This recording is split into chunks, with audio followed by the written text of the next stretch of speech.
सदस्य बड़े वो परिवार के जितना भी लोग बा, बस ईश्वर से प्रार्थना ये करब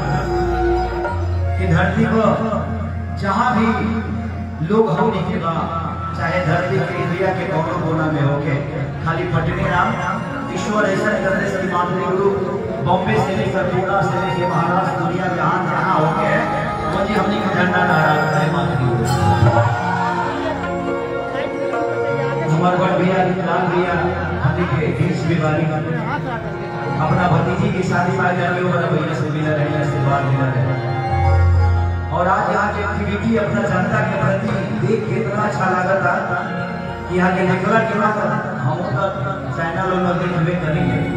तो हर दिन जब खेसरिया छोड़े रहना और निकलायो भले छोड़ जाता तो देख के खुशी होना कि हम ऐसे जो भाई के छोट भाई हैं जो कि जनता के लिए ही जीता है, जनता के लिए ही मरता है, ये देख के खुशी हो।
आज मातृगुरु के जितना भी सदस्य बड़े वो परिवार के जितना भी लोग बा, बस ईश्वर से प्रार्थना ये करब कि धरती पर जहाँ भी लोग हो लिखे बा, चाहे धरती के इंडिया के कोनो कोना में होके, खाली पटने नाम ईश्वर ऐसा करने से मातृगुरु बॉम्बे से लेकर पूना से लेकर महाराष्ट्र दुनिया जहाँ जहाँ होके मुझे हमने का झंडा नारा है मातृगुरु हमारे बड़ भैया लाल भैया हमने के देश बीमारी अपना भतीजी की शादी पा जाने वाला भैया से मिला रहे, आशीर्वाद मिला रहे। और आज यहाँ की एक्टिविटी अपना जनता के प्रति देख के इतना अच्छा लगा था कि यहाँ के निकला के बाद हम चैनल में देखबे करेंगे तो हर दिन जब खेसरिया छोड़े रहना और निकलायो भले छोड़ जाता तो देख के खुशी होना कि हम ऐसे जो भाई के छोट भाई हैं जो कि जनता के लिए ही जीता है, जनता के लिए ही मरता है, ये देख के खुशी हो।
सदस्य बड़े वो परिवार के जितना भी लोग बा, बस ईश्वर से प्रार्थना ये करब कि धरती पर जहाँ भी लोग हम लिखे बा, चाहे धरती के इंडिया के कोनो कोना में होके, खाली फटने नाम ईश्वर ऐसा करने से मातृगुरु बॉम्बे से लेकर पूना से लेकर महाराष्ट्र दुनिया जहाँ जहाँ होके मुझे हमने का झंडा लहरा है मातृगुरु।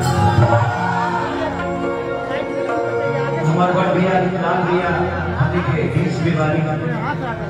अपना भतीजी की शादी में जाने वाला भैया से मिला रहे, से बात मिला रहे, और आज यहाँ की एक्टिविटी अपना जनता के प्रति देख के इतना अच्छा लगा था कि यहाँ के निकला के बाद हम चैनल में देखबे करेंगे तो हर दिन जब खेसरिया छोड़े रहना और निकलायो भले छोड़े रहता तो देख के खुशी होना कि हम ऐसे जो भाई के छोट भाई हैं जो कि जनता के लिए ही जीता है, जनता के लिए ही मरता है, ये देख के खुशी हो।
आज मातृगुरु के जितना भी सदस्य बड़े वो परिवार के जितना भी लोग बा, बस ईश्वर से प्रार्थना ये करब कि धरती पर जहाँ भी लोग हम लिखे बा, चाहे धरती के इंडिया के कोनो कोना में होके, खाली फटने नाम ईश्वर ऐसा करने से मातृगुरु बॉम्बे से लेकर पूना से लेकर महाराष्ट्र दुनिया जहाँ जहाँ होके मुझे हमने का झंडा लहरा है मातृगुरु। हमारे बड़ भैया लाल भैया हमने के देश बीमारी अपना भतीजी की शादी में जाने वाला भैया से मिला रहे, से बात मिला रहे, और आज यहाँ की एक्टिविटी अपना जनता के प्रति देख के इतना अच्छा लगा था कि यहाँ के निकला के बाद हम चैनल में देखबे करेंगे तो हर दिन जब खेसरिया छोड़े रहना और निकलायो भले छोड़े रहता तो देख के खुशी होना कि हम ऐसे जो भाई के छोट भाई हैं जो कि जनता के लिए ही जीता है, जनता के लिए ही मरता है, ये देख के खुशी हो।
सदस्य बड़े वो परिवार के जितना भी लोग बा,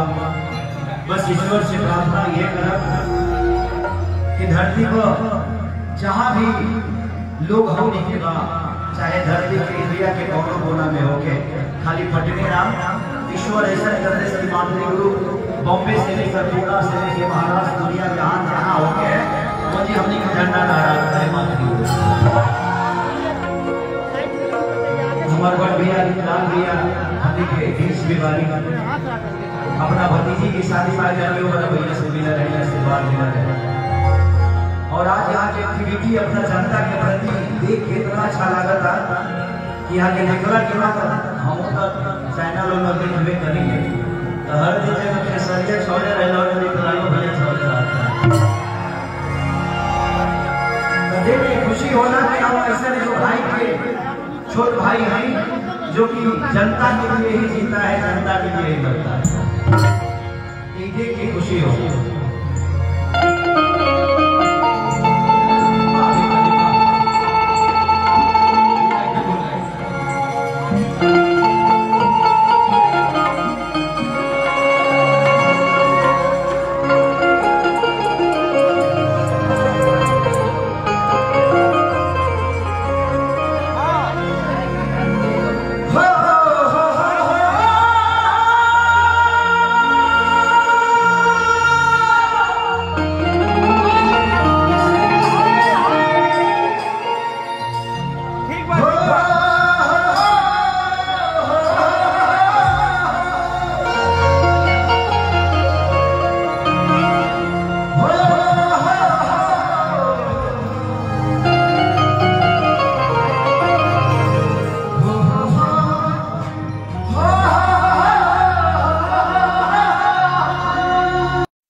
आज मातृगुरु के जितना भी सदस्य बड़े वो परिवार के जितना भी लोग बा,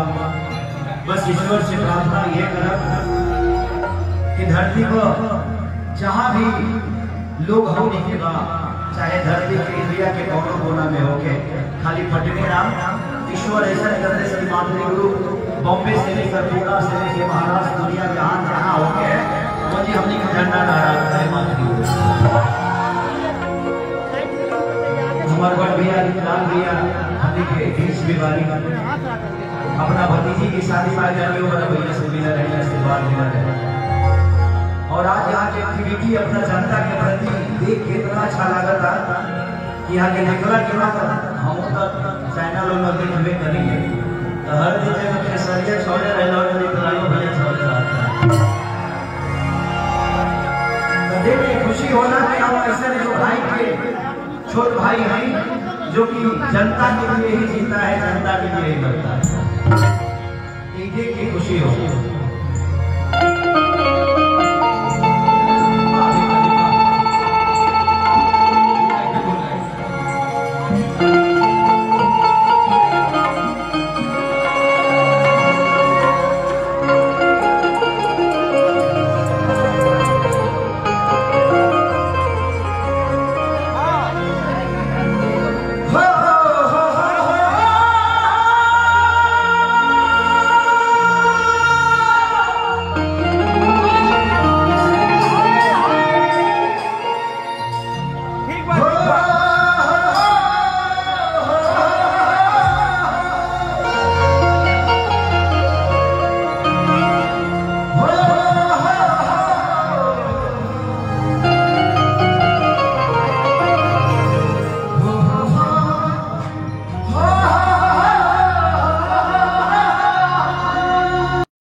सदस्य बड़े वो परिवार के जितना भी लोग बा, बस ईश्वर से प्रार्थना ये करब कि धरती पर जहाँ भी लोग हम लिखे बा, चाहे धरती के इंडिया के कोनो कोना में होके, खाली पटने नाम ईश्वर ऐसा करने से मातृगुरु बॉम्बे से लेकर पूना से लेकर महाराष्ट्र दुनिया जहाँ जहाँ होके मुझे हमने का झंडा नारा है मातृगुरु। हमारे बड़ भैया लाल भैया हमने के बीच बीमारी अपना भतीजी की शादी में जाने वाला भैया से मिला रहे, से बात मिला रहे, और आज यहाँ की एक्टिविटी अपना जनता के प्रति देख के इतना अच्छा लगा था कि यहाँ के निकला के बाद हम चैनल में देखबे करेंगे तो हर दिन जगह खेसरिया छोड़े रहे और निकलायो भले छोड़ जाता तो देख के खुशी होना कि हम ऐसे जो भाई के छोटे भाई हैं जो कि जनता के लिए ही जीता है, जनता के लिए ही मरता है, ये देख के खुशी हो।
आज मातृगुरु के जितना भी सदस्य बड़े वो परिवार के जितना भी लोग बा,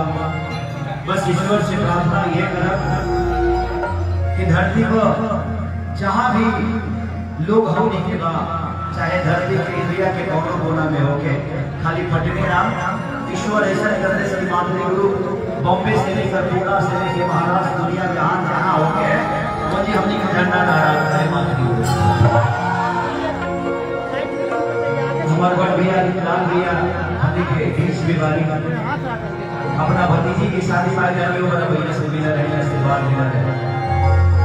और आज यहाँ की एक्टिविटी अपना जनता के प्रति देख के इतना अच्छा लगा था कि यहाँ के निकला के बाद हम चैनल में देखबे करेंगे तो हर दिन जगह खेसरिया छोड़े रहे और निकलायो भले छोड़ जाता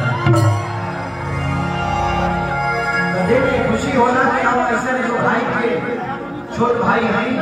जो कि जनता के लिए ही जीता है, जनता के लिए ही मरता है, ये देख के खुशी हो।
बाड़े वो परिवार के जितना भी लोग बा,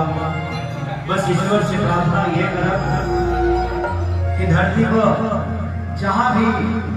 लोग हो के बा, चाहे धरती के इंडिया के कोनो कोना में होके, खाली पटने नाम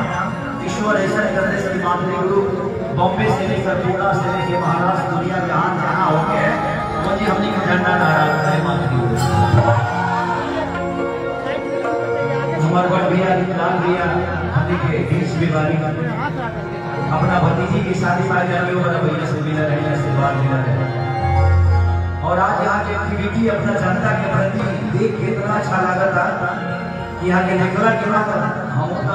चैनल में देखबे करेंगे तो हर दिन जगह खेसरिया छोड़े रहे और निकलाइयो भले छोड़े रहता तो देख के खुशी होना कि हम ऐसे जो भाई के छोटे भाई हैं जो कि जनता के लिए ही जीता है, जनता के लिए ही मरता है, ये देख के खुशी हो।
आज मातृगुरु के जितना भी सदस्य बड़े वो परिवार के जितना भी लोग बा,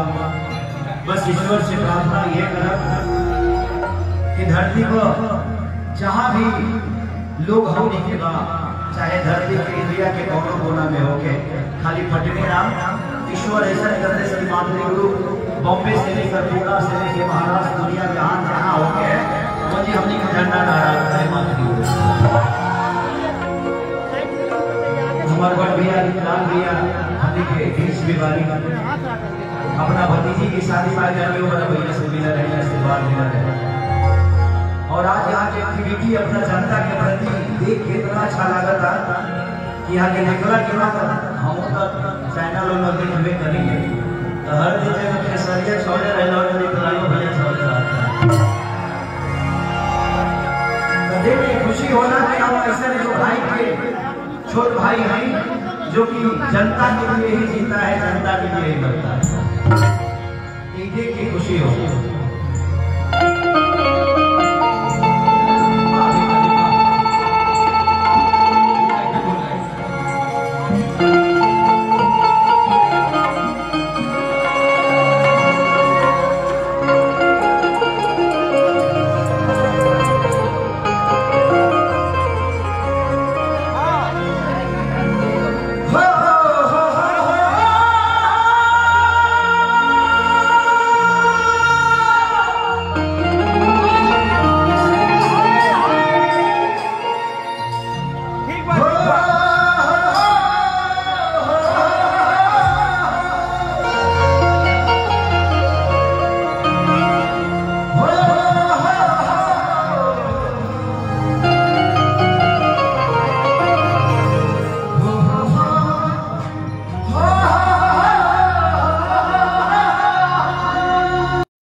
के जितना भी लोग बा, बस ईश्वर से प्रार्थना ये करब कि धरती पर जहाँ भी लोग हमने के बा, चाहे धरती के इंडिया के कोनो कोना में होके, खाली पटने नाम ईश्वर ऐसा करने से मातृगुरु बॉम्बे से लेकर पूना से लेकर महाराष्ट्र दुनिया जहाँ जहाँ होके मुझे हमने का झंडा नारा है मातृगुरु। हमारे बड़ भैया लाल भैया हमने के बीच बीमारी अपना भतीजी की शादी में जाने वाला भैया से मिला रहे, आशीर्वाद मिला रहे। और आज यहाँ की एक्टिविटी अपना जनता के प्रति देख के इतना अच्छा लगा था कि यहाँ के निकला के बाद हम चैनल और देखबे करेंगे तो हर दिन जब केसरिया छोड़े रहे और निकलायो भले छोड़े रहता तो देख के खुशी होना कि हम ऐसे जो भाई के छोट भाई हैं जो कि जनता के लिए ही जीता है, जनता के लिए ही मरता है, देख के खुशी हो।